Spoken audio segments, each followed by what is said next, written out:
čo sa nám na onboardingu nevyplácalo. Účelom vzdelávania akéhokoľvek je zvýšená schopnosť daného človeka veci používať. Ak sme počas onboardingu s ľuďmi málo trénovali, málo drillovali, málo precvičovali, vždy nás to dobehlo, bolo to pomalé, neefektívne.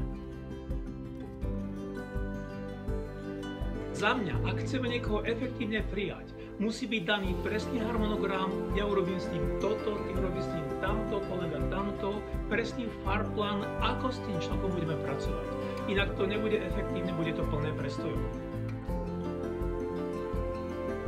Ak chcete údernú nálož, dát, informácií v krátkom čase, stráviť čas s ľuďmi, ktorí uvažujú podobne ako vy a hľadajú cesty, ako pracovať s ľuďmi, do toho krásny rezort Demenová.